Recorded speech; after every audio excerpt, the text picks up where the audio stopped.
नमस्कार मित्रांनो, 60 कलारंग या माझ्या चॅनल मध्ये तुमचे मनपूर्वक स्वागत आहे। जर तुमचे वय 50 पेक्षा जास्त असेल आणि तुम्ही हा व्हिडिओ स्किप करत असाल तर क्षणभर थांबा। हा व्हिडिओ त्या लाखो लोकांसाठी आहे जे दररोज सकाळी उठतात आणि त्यांना सर्वात आधी वेदना जाणवतात।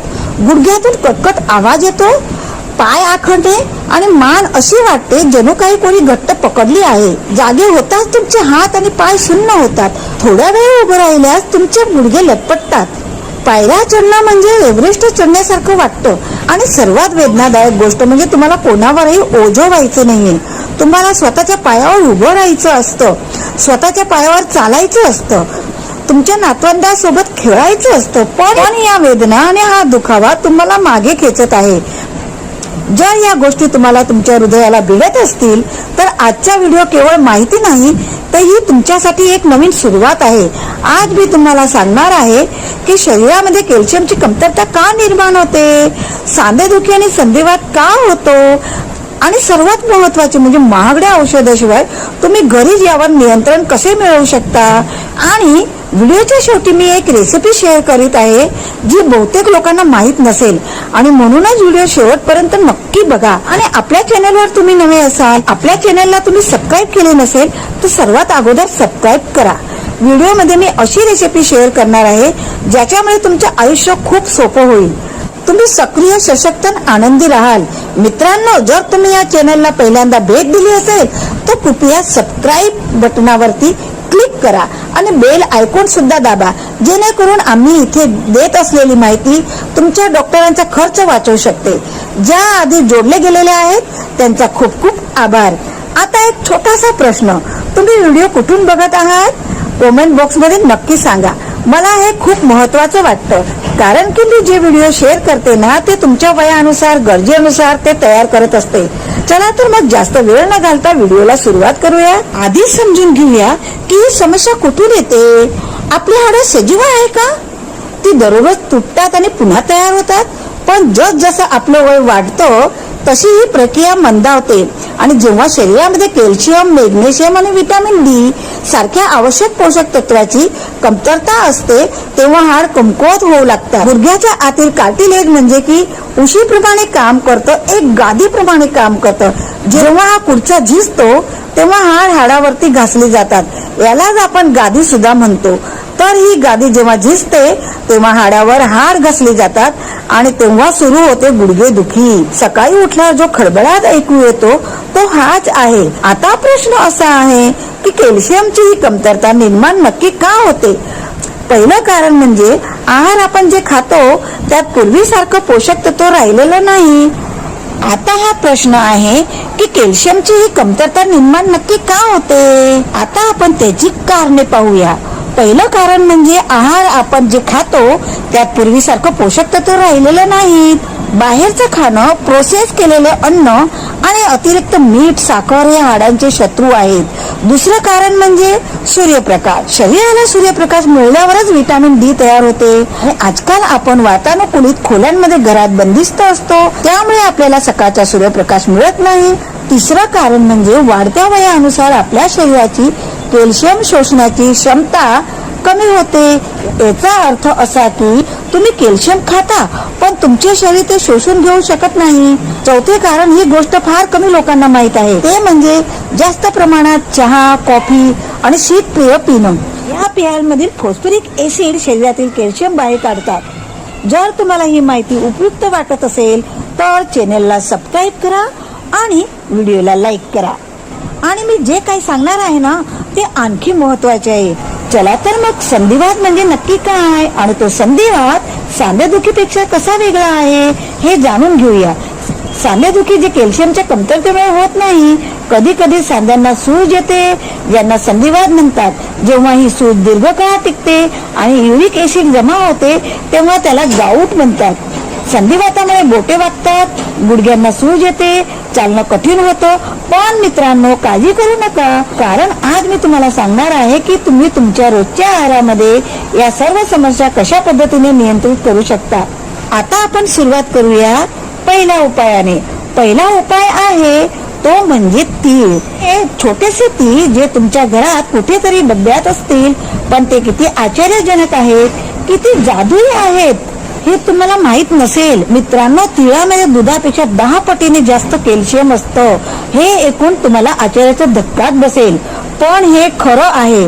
100 ग्राम तिळामध्ये सुमारे 975 मिलीग्राम कॅल्शियम असतं, तर 100 मिली दुधामध्ये फक्त 120 मिलीग्राम कॅल्शियम असतं.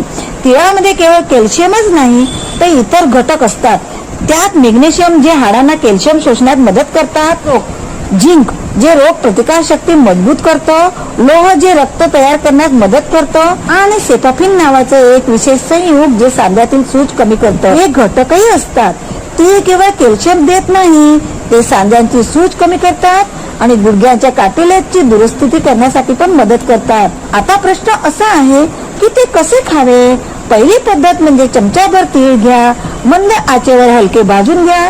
जेव्हा ते तडतडू लागतील आणि त्यांचा रंग हलका सोनेरी होईल, तेव्हा ते तयार झालेले तीळ त्यांना थंड होऊ द्या. त्यानंतर त्याची पूड तयार करा. आता ही पूड 1 ग्लास कोमट पाण्यामध्ये मिसळून प्या. जर तुम्हाला दूध आवडत नसेल आणि लॅक्टोजची एलर्जी असेल तर भाजलेले तीळ जे आहे ना ते चावून खा आणि त्यासोबत कोमट पाणी प्या. तिसरं म्हणजे तिळाचे लाडू बनवून पण तुम्ही खाऊ शकता. संपूर्ण हिवाळ्यात तुम्ही असे छोटे छोटे तिळाचे लाडू बनवून खाऊ शकता. पण थांबा, ज्यांना मधुमेह आहे त्यांनी गूळ पूर्णपणे टाळावा. त्यांनी फक्त तिळाचं दूध प्यावं. दुसरे म्हणजे तुम्ही पांढऱ्या तिळाच्या जागेवर काळे तीळ बी घेऊ शकता, कारण की पांढऱ्या आणि काळे तीळ दोन्ही आरोग्यासाठी फायदेशीर ठरतात. मित्रांनो, तीळमध्ये जास्त प्रमाणात अँटीऑक्सिडंट असतं. जर तुम्ही 3 महिने दररोज 1 चमचा तीळ खाल्लं तर तुम्हाला फरक जाणवेल. आणि कृपया मला कमेंट मध्ये सांगा की तुम्ही तीळ खाता का, आणि खाता तर कसे खाता.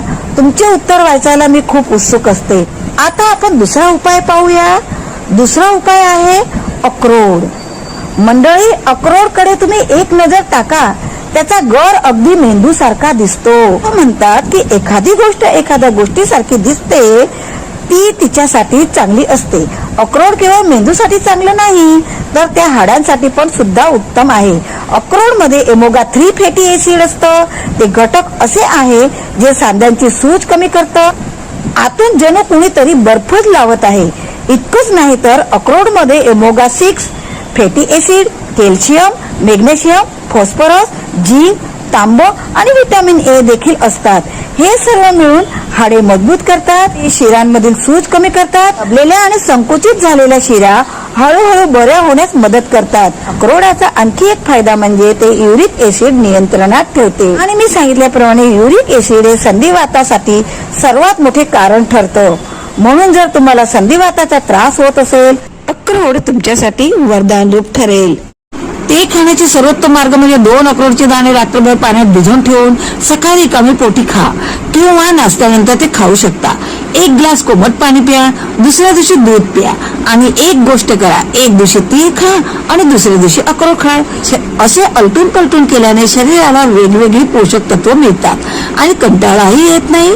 मुलांना दररोज 1 अक्रोडचे दाणे द्या, त्यांची हाडे आणि मेंदू दोन्ही मजबूत होतील. आता एक महत्वाचा मुद्दा, काही लोक म्हणतात अक्रोड तर महाग आहे, रोज खाणे परवडणार नाही. तर मित्रांनो, अक्रोडचे दाणे रोज 2च खायचे आहे, म्हणजे की आठवड्यात 14च खायचे आहे. या अक्रोडाचा खर्च औषधापेक्षा जास्त नाही आणि याचा फायदा मात्र औषधापेक्षा जास्त आहे. आरोग्यामध्ये गुंतवणूक करणं कधी तोट्याचे नसतं. जर तुम्हाला आरोग्यवर्धक चॅनलला पाठिंबा द्यायचा असेल तर कृपया करून माझ्या चॅनलला आत्ताच सबस्क्राईब करा आणि जॉईन बटन प्रेस करा. आता तिसरी रेसिपी आहे ती म्हणजे भाजलेले चणे. ही माझी आवडती रेसिपी आहे, कारण ती सर्वात स्वस्त, सोपी आणि सर्वात फायदेशीर आहे. भाजलेल्या चण्यांमध्ये प्रथिने, कॅल्शियम, लोह, फायबर, फॉस्फरस आणि झिंक असतात, जे हाडे मजबूत करतात आणि नेहमी ऊर्जावान ठेवतात. पण सर्वात महत्वाचे, भाजलेले चणे रक्तातील साखर सुद्धा नियंत्रित करतात. याचा अर्थ असे की मधुमेहासाठी पण पूर्णपणे सुरक्षित आहे. खरं तर त्याच्यासाठी एक वरदानच आहे. जेव्हा तुम्हाला संध्याकाळची भूक लागते आणि तुम्ही चहा बरोबर बिस्किट खाण्याची इच्छा व्यक्त करतात, तेव्हा त्याच्याऐवजी तुम्ही भाजलेले चणे खा, ज्यामुळे तुमची भूक पण भागेल आणि साखर नियंत्रित राहील आणि तुमची हाडं सुद्धा मजबूत होतील. तुम्ही यासोबत थोडासा गुळही खाऊ शकता. गुळामध्ये लोह असते जे रक्त पातळ करण्यासाठी मदत करतं. त्यानंतर भाजलेले चणे, थोडेसे लिंबाचा रस आणि मीठ घालून ते खाणं चवीला स्वादिष्ट लागतात आणि फायदेशीर आहे. मित्रांनो, हे 3 उपाय करून बघा. तीळ, अक्रोड आणि भाजलेले चणे. जर तुम्ही त्याचा तुमच्या रोजच्या जीवनक्रम मध्ये समावेश केला तर मी खात्री देऊन सांगते की तुम्हाला 2 ते 3 महिन्यात फरक जाणवेल. पण थांबा, अजून बरेच काही आहे. तुम्हाला आणखी 2 महत्वाच्या गोष्टी सांगणार आहे ज्या तुमच्या हाडांसाठी खूप फायदेशीर ठरू शकतात.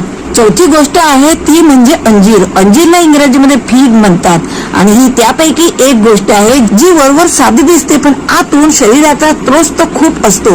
एक सुक्या अंजीर मध्ये कॅल्शियम, मॅग्नेशियम, पोटॅशियम, लोह आणि व्हिटॅमिन के असतं. हे सर्व हाडे मजबूत करण्यास मदत करतात, ज्यामुळे ती घट्ट होतात, मजबूत होतात. अंजीर मध्ये एक विशेष गुणधर्म आहे ते म्हणजे बद्धकोष्ठतेचा त्रास दूर करतात. आणि हे ऐकून तुम्हाला आश्चर्य वाटेल की याचा हाडाशी काय संबंध आहे. पण हा एक खूप खोल संबंध आहे. जेव्हा पोट स्वच्छ नसतं तेव्हा शरीरामध्ये विषारी पदार्थ जमा होतात. हे विषारी पदार्थ साध्यांमध्ये जमा होतात आणि सूज निर्माण करतात आणि त्यामुळे पोट स्वच्छ ठेवणे हा संधिवात टाळण्याचा एक प्रमुख उपाय आहे. अंजीर कसं खावं तर ते खाली सांगितल्याप्रमाणे रात्री 1 किंवा 2 अंजीर पाण्यात भिजत ठेवा. सकाळी रिकामे पोटी खा. ज्या पाण्यामध्ये ते भिजवलेले आहे ते पाणी सुद्धा प्यायचं आहे. रात्री 1 किंवा 2 अंजीर भिजत टाका आणि सकाळी ते अंजीर खा आणि त्यासोबत ते अंजीरचे पाणी पण पिऊन घ्या, कारण की त्या अंजीरच्या पाण्यामध्ये पुष्कळशी पोषक तत्व उतरलेले असतात. या उपायाने थकवा, अशक्तपणा, एकाग्रताचा अभाव देखील दूर होतो. ज्यांना खूप थकवा जाणवतो, ज्यांच्यामध्ये ऊर्जा राहत नाही, त्यांना फक्त अंथरुणावर पडून राहावंसं वाटतं, त्यांच्यासाठी अंजीर हे एक नैसर्गिक ऊर्जावर्धक आहे. मित्रांनो, मला तुम्हाला एक गोष्ट सांगायची आहे. माझ्या शेजारचे जे बाबा आहेत ना, ते 62 वर्षाचे आहेत. त्यांनी मला येऊन सांगितले होते की मी 3 महिन्यापासून सलग दररोज सकाळी भिजवलेले अंजीर खातोय. माझ्या गुडघ्यातील आवाज कमी झाला आहे आणि मी पायऱ्या सुद्धा चढू शकतो. हे ऐकून मला खूप समाधान वाटलं. कदाचित हे आपल्या कष्टाचे फळ आहे. मित्रांनो, तुम्ही हे उपाय करून पाहिले असतील ना, तर तुम्हाला ते कसे वाटले मला कमेंट सेक्शन मध्ये नक्की कळवा. आता 5वा आणि शेवटचा उपाय आहे तो म्हणजे मेंदूच्या बिया. काही लोक या नावाने गोंधळून जातील. ती म्हणजे मगज बिया. मगज बिया म्हणजे टरबूज, भोपळा, खरबूज आणि सूर्यमुखीच्या बिया. या सर्वांना एकत्रित करणे म्हणजेच की मगज म्हटलं जातं आणि नावाप्रमाणे त्या तसं करतातही. त्या बुद्धीला तल्लख करतात, पण ते हाडांसाठी सुद्धा अत्यंत महत्वाचे आहेत. मगज बियांमध्ये कॅल्शियम, झिंक, मॅग्नेशियम, फॉस्फरस आणि आरोग्यदायी चरबी असते, त्यामुळे हाडांची घनता वाढते. आणखी एक महत्वाचा फायदा म्हणजे ते हाडांना मदत सुद्धा करतात आणि ते गुडघ्यातून येणारा कटकट आवाजही कमी करतात. तुम्ही कदाचित लक्षात घेतले असेल, बसताना किंवा उभं राहताना किंवा चालताना तुमच्या गुडघ्यातून आवाज येतो. त्याची बिया कार्टिलेजला दुरुस्त करण्यास मदत करतात. ते खाणं खूप सोपं आहे. ते मिश्र फळांच्या दुकानामधून सहज मिळतात किंवा डीमार्ट मध्ये पण ते मिक्स बिया पण मिळतात आणि वेगवेगळ्या पॅकिंग मध्ये पण मिळतात आणि तुम्हाला ऑनलाईन पण मिळून राहील. दररोज 1 चमचा मगजच्या बिया तुम्ही हलक्याशा शेकून घ्या आणि त्यांना तुम्ही चावून खाऊ शकता. त्यांची पूड करून दुधात मिसळून पिऊ शकता. मुलांना ही मगजची पूड दुधात मिसळून द्या. त्यांचा मेंदू अधिक तल्लख होईल आणि त्यांची हाडं सुद्धा मजबूत होतील. मित्रांनो, मी तुम्हाला एक गुपित सांगत आहे जे व्हिडिओच्या सुरुवातीला मी तुम्हाला वचन दिलं होतं. या 5 गोष्टी अक्रोड, तीळ, भाजलेले हरभरे, अंजीर आणि मगजच्या बिया तुम्ही त्या स्वतंत्र खाल्ल्या तरी फायदेशीर ठरतात, पण जर तुम्ही त्यांना एकत्र करून सकाळचा नाश्ता बनवला ना तर तो आणखी शक्तिशाली होतो. एक लहानसे भांडे घ्या, त्याच्यामध्ये पाणी घ्या आणि भाजलेले तीळ, अक्रोडचे तुकडे, भाजलेले हरभरे आणि मगजचे बिया मिसळा आणि त्याला रात्रभर भिजत ठेवा आणि सकाळी एक छोटासा हा नाश्ता बनवून घ्या. हे 2-3 चमचे भरून तुम्ही हे फक्त नाश्ता म्हणून खाऊ शकता. हा तुमच्या रोजच्या हाडांच्या आरोग्याचा नित्यक्रम आहे. कोणतेही सप्लिमेंट नाही, पावडर नाही, महागडे प्रोटीन नाही, शेक नाही, फक्त घरगुती घटक, परवडणारे, प्रभावशाली आणि पूर्णपणे सुरक्षित. अन्नाव्यतिरिक्त आणखी एक महत्वाची गोष्ट आहे. जर तुम्ही याकडे दुर्लक्ष केले तर ते उपाय कसे प्रभावी ठरतील, ते म्हणजे सूर्यप्रकाश. सकाळी केवळ 8 ते 10 दरम्यान किमान 20 ते 30 मिनिटं उन्हामध्ये बसा. या वेळेतील सूर्यप्रकाशामुळे विटॅमिन डी तयार होईल. प्रकाशामुळे शरीरामध्ये विटॅमिन डी तयार होतं आणि विटॅमिन डी शिवाय कॅल्शियम निरुपयोगी आहे. जसं चालकाशिवाय गाडी चालत नाही. दुसरं म्हणजे दररोज किमान 8 ते 10 ग्लास पाणी पिया. तिसरं म्हणजे चहा कॉफीचे प्रमाण कमी करा.